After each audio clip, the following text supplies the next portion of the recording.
Morning, Trainiacs. It's a brick workout today. Today, Tuesday, is historically a bike in the morning and then a run in the evening. I found that second workout of the day being done in the evening was really tough to get to because it's another time that I gotta fill up bottles, it's another time that I gotta get to the workout. Most importantly and difficult is it's another time that I've gotta pull myself away from work. So even though the schedule isn't brick workout, you have to do this. It's never a bad idea to do a brick workout because it simulates the race experience and it's just easier for me to cluster everything together. That's just me, you try it. But on the weekend, as we saw in Triathlon Newsday Tuesday, Jan Frodeno and Lionel Sanders went head to head. And the vast majority of the people expected Lionel Sanders to win. Jan Frodeno won. Somebody called that. But how did that happen? We're gonna analyze that today, right after I make a complete sweaty mess of this whole area.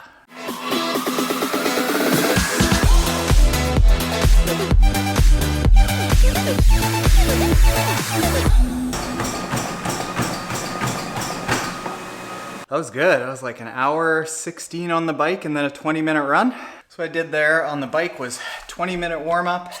And then as we've done a fair bit over the last few weeks, 3 minutes going 180 watts, 210, 240, 270 to build up, 5-minute cool down, 4 minutes at about 240 watts with low cadence, building some muscular power, 2 minutes, 240 watts, just regular cadence, 3 minutes recovery. Supposed to be 3 times that I did that through, but I did it 4. And then I cooled down, did a 20-minute run, building up to 8.9 miles an hour. I think it was like 2.63 miles, 4.2K. Good workout, good workout. Felt good, and I think I looked good doing it. Jan versus Lionel. These are probably the 2 best full and half Ironman distance racers in the world. Even if defending Ironman World Championship Patrick Lange was in the field, I would probably pick one of these 2 guys to win over Patrick. I know, crazy. When I was doing my Ironman Oceanside 70.3 preview in the week leading up to it, I asked everyone to put into the comments who they thought would win, and overwhelmingly, y'all said Lionel. Well, somebody said Jan. Let's talk about why I felt that Jan was going to win and kind of how these guys stack up against each other. What was that sound?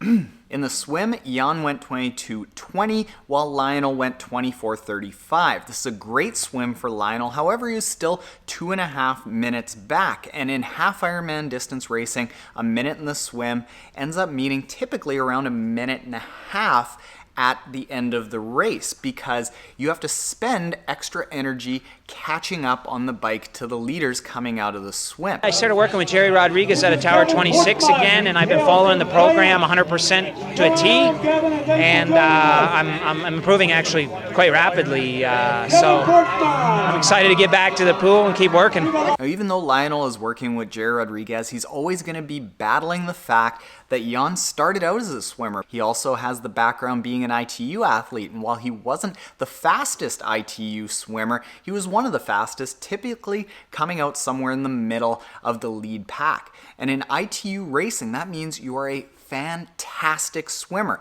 Can Lionel improve? Yes.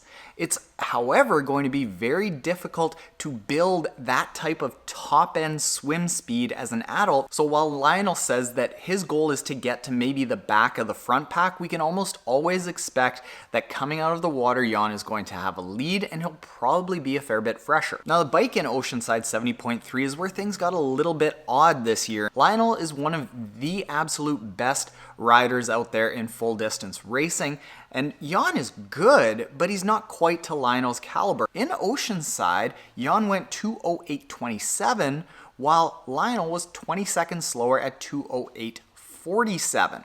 Typically, you would expect Lionel, as he did in Kona, to bridge that gap very quickly, and Lionel actually said in the post-race interview that he did with Talbot Cox, which I will link to in the description below and right up there, that he was pushing really good watts. However, for some reason, he didn't gain any time. On the bike, I mean, I pushed great power. I never had him inside. I don't really think I really ever made up any time. So I got to go have a look at things and make sure everything's running properly. But I pushed great power. I mean, I pushed some of the best power I ever pushed in my life. So I didn't make any time. As he expected and as I expected. So maybe something was rubbing on his bike, something wasn't running quite well. Now, that's not to say that Jan is not a good rider. When Jan first got into long distance racing, I would say, struggled would be a stretch, but he had to develop into a more well-rounded cyclist. In 2015, when he switched over to Canyon bikes,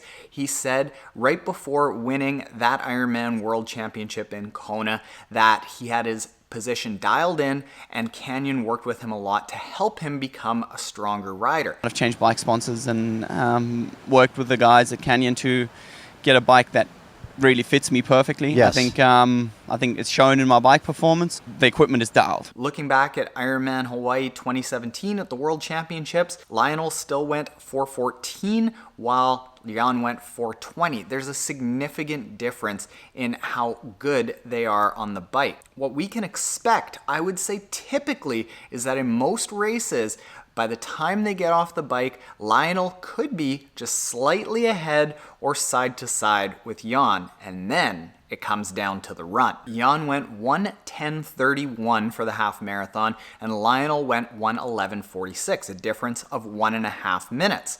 It's fairly marginal, but let's take a stroll down history lane, shall we? In Jan's prime in ITU, he was running 14 to 15 minutes in 5K in the sprint distance triathlons. He was running 30 to 31 minutes off the bike in Olympic distance triathlons, and now he runs a 1:10 half marathon, makes it look really easily. Lionel has a history as a pure runner. That's how he came up, and he too has done sub 15 minute 5K runs. He's done 30 to 31 minute 10K runs. He's done a 1:06 straight half marathon, even with a porta potty stop. And nowadays, he regularly runs 1:10 off the bike when he's really fit. I think what is more telling and what's going to have a bigger effect on the outcome of the race is how much hurt Lionel is able to put into Jan during the bike. Perhaps that's what we saw in Kona, that Lionel went in and put a ton of pain into Jan's legs, making his body break down a little bit, not being able to perform on the run, and Lionel outperformed him in the end. However, this weekend, Lionel wasn't able to do that damage on the bike, and Jan was able to run away with it. Now, do I think that this is always going to be the case? I'd probably say no. Lionel is still progressing throughout his career, and I would say getting faster, especially on the swim. Still got a ways to go on the bike, and then both of those things will help him on the run, while Jan has a lot more races in his legs from the past. So he's probably towards the latter half of his career, and I think what we might end up seeing is a little bit of the changing of the guard as Lionel progresses to be one of the top full distance athletes out there. In the meantime, I think he's still chasing Jan to prove that he can get there. And I kind of hope that he sees that, and I'm sort of saying it to light a fire under his butt and give him even more motivation than he already has himself, because I like you, Lionel, fellow Canadian. I want to see you fire it up. So there you go, triathletes. If you aren't already subscribed, hit that subscribe button below. If you are subscribed, hit the like button if you like this video. If you like long-form podcasts with folks like Lionel and Jan, I want to get you guys on the podcast, by the way. You haven't been, but you should probably be on the podcast because it's one of the most reviewed triathlon podcasts in the world. And if you want a every single weekday under 10-minute triathlon tip answering Trainiac questions, go to the Triathlon Trainee Ask podcast. Jan or Lionel, what's your call? Sleeping is your call?